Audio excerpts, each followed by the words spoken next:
मुख्यमंत्री सुखविंदर सिंह सुक्खू के नेतृत्व वाली सरकार ने 100 दिन पूरे कर लिए हैं। कांग्रेस सरकार दावा कर रही है ये सुख की सरकार है, ये व्यवस्था परिवर्तन की सरकार है।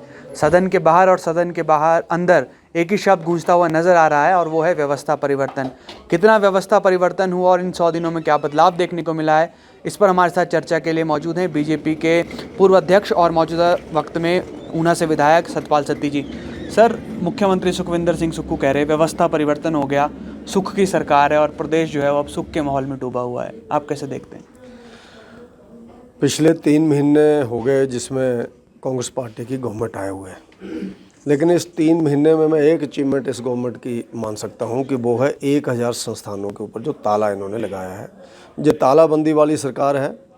ये वो गवर्नमेंट है जिस गवर्नमेंट ने वो काम किया जो पुरानी किसी भी गवर्नमेंट ने, किसी भी मुख्यमंत्री ने नहीं किया। बिना किसी समीक्षा के 1000 संस्थान को बंद कर देना, ये मुझे लगता है कि एक तुगलकी फरमान है और ये तानाशाही को दर्शाता है। तो इसलिए इस गवर्नमेंट का आज 100वां दिन है, तो 100वें दिन के ऊपर ये किस चीज़ का जश्न मना रहे हैं, मुझे लगता है कि जश्न मनाने लायक कोई चीज़ ऐसी नहीं है सिवाय इससे कि 1000 संस्थानों के ऊपर इन्होंने ताला लगाया। और आज आपने मुख्यमंत्री जी का वक्तव्य सुना, एक सामान्य विधायक बिलासपुर के किसी असामाजिक तत्व की बात कर रहे थे कि वो पिस्टल लेकर के किसी आदमी को मारने गया, गुंडागर्दी करने गया। मुख्यमंत्री जी उस बात को इतना हल्के में ले रहे हैं कि वो तो एक खेल वाला पिस्तौल था उनके पास, डराने के लिए उन्होंने अपने पास रखा हुआ था। अगर मुख्यमंत्री जी बिना किसी इंक्वायरी के इस तरह का बयान किसी बदमाश के बारे में देंगे तो मुझे लगता है कि बदमाशों की तो वाहवाही हो जाएगी। उनको लगेगा 3 महीने की हमारी गवर्नमेंट जो आई है ये बिल्कुल हमें संरक्षण देने वाली गवर्नमेंट है। और मैं ये मानता हूँ हिमाचल जैसे शांत माहौल के लिए ये बहुत ही दुविधापूर्ण स्थिति है और हिमाचल के लिए ये बिल्कुल ठीक नहीं है। और इस तरह मुख्यमंत्री जी को बयान देने से अच्छा है कि वो लोग ये बोलते कि मैं इसकी इंक्वायरी करवाता हूँ। डीजीपी साहब उस समय अंदर बैठे थे, आईजी लॉ एंड ऑर्डर वहाँ बैठे हुए थे, वो उनको बोलते भैया इसकी इंक्वायरी करो। किसी भी पार्टी का, किसी भी दल का व्यक्ति है, अगर वास्तव में वो पिस्टल लेकर के किसी को सड़क के ऊपर दंडनाता हुआ नेशनल हाईवे के ऊपर डरा रहा है तो उसको अरेस्ट करना चाहिए। लेकिन ये दुर्भाग्यपूर्ण घटनाएं हैं। सर, इसके अलावा एक शब्द नज़र आया था चुनाव से पहले गारंटी का, 10 गारंटी दी गई और कहा है कि अब 5 से 6 गारंटियों पर काम शुरू हो गया है। चरणबद्ध तरीके से एक एक कर सब गारंटी को पूरा कर दिया जाएगा। 4 साल में जितने वादे हैं वो पूरे हो जाएंगे। आप किस तरह देखते हैं? गारंटियों के पत्तर हमारे पास पड़े हुए हैं। अब उन गारंटियों के ऊपर जो इन्होंने पत्तर के ऊपर फ़ोन नंबर लिखे थे कि आप पेंशन लगाने के लिए जो फ़ोन करें और आप नौकरी लेने के लिए जो फ़ोन करें, आज फ़ोन बंद है। कल पूछूंगा, मैं बजट के ऊपर बोलूँगा वो फ़ोन क्यों बंद कर दिए गए, वो फ़ोन क्यों नहीं चल रहे हैं। आज महिलाएं ढूंढ रही हैं इनको कि आप लोगों ने 1500 रुपया देने का वायदा किया था।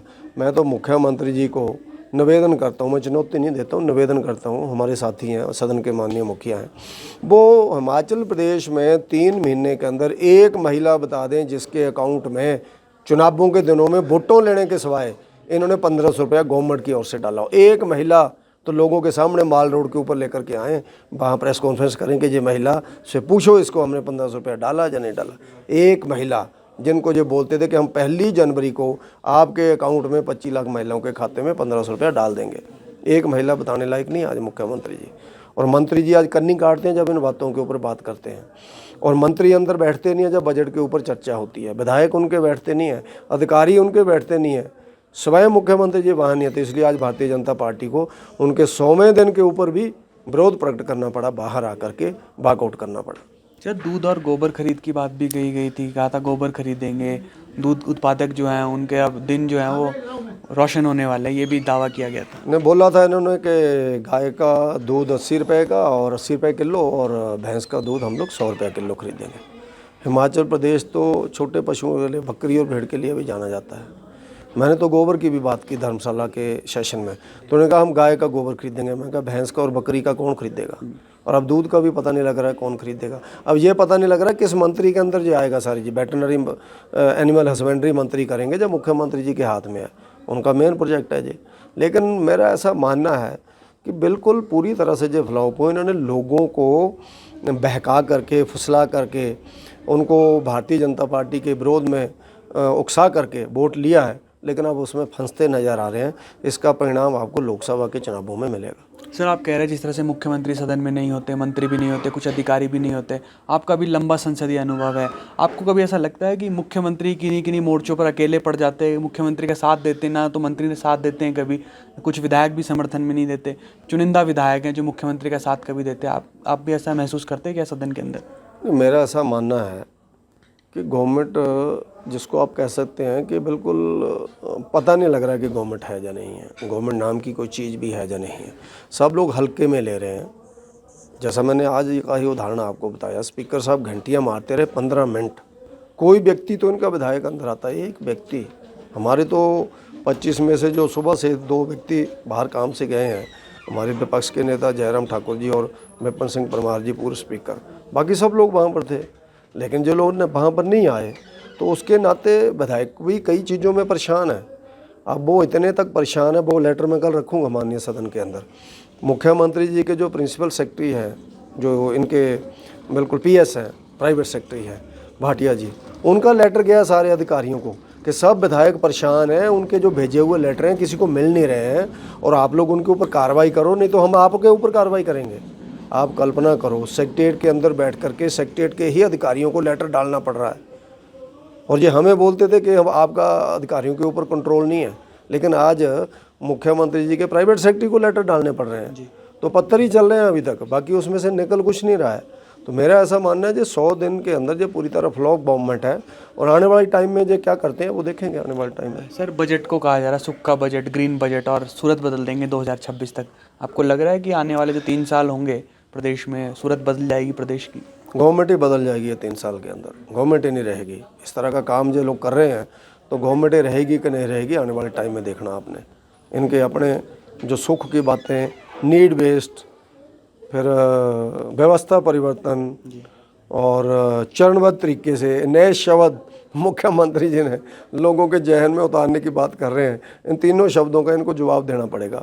ये शब्द नए हैं, एक पुराना शब्द है मिशन लोटस, उसकी तैयारी में भी है बीजेपी? नहीं, अभी तो हम सोच रहे हैं कि चलाएंगे, डेमोक्रेसी है, डेमोक्रेसी में कोई भी गवर्नमेंट सत्ता में आए उसका आनंद लेना चाहिए लोगों को।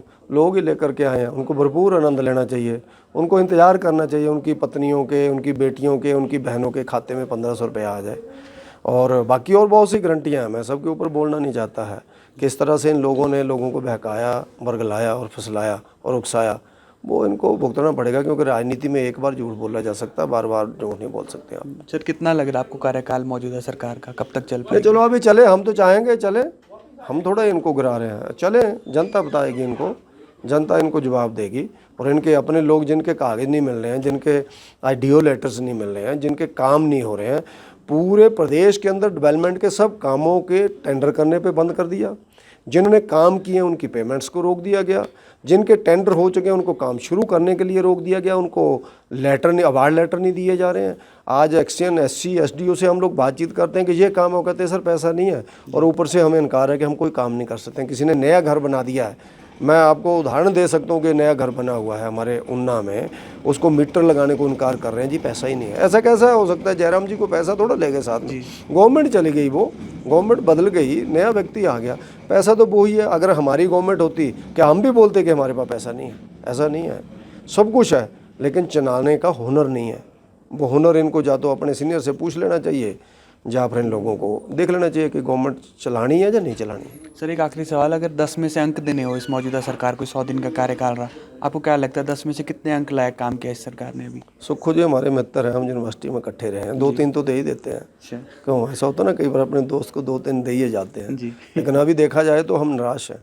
अगर हम लोग देखेंगे तो हम लोग माइनस में जाएंगे इनको अंक देने में। लेकिन फिर भी मेरा ऐसा मानना है कि नई गवर्नमेंट बनी है तो जो कुछ कोशिश कर रहे हो, तैरने की कोशिश कर रहे हैं, लेकिन डूबे जा रहे हैं। अब क्या करें, अब देखते हैं कब बाहर निकलते हैं। आपने समय दिया, आपका शुक्रिया सर। धन्यवाद। सतपाल सिंह सत्ती बीजेपी के पूर्व अध्यक्ष हमारे साथ थे मौजूद, और 10 में से केवल 2 और 3 नंबर, वो भी वजह ये कि यूनिवर्सिटी के वक्त दोनों दोस्त रहे हैं। लेकिन ये भी सतपाल सिंह सत्ती का कहना है कि सरकार जिस तरीके से काम कर रही है उससे ऐसा लगता है कि सरकार 5 साल का कार्यकाल पूरा नहीं कर सकेगी। साथ ही साथ मिशन लोटस से भी इनकार, जिसकी चर्चा विधानसभा चुनाव के परिणाम आने के बाद से जोरों पर रही है। फिलहाल के लिए इतना ही, आप जुड़े रहिए एबीपी लाइव के साथ। है।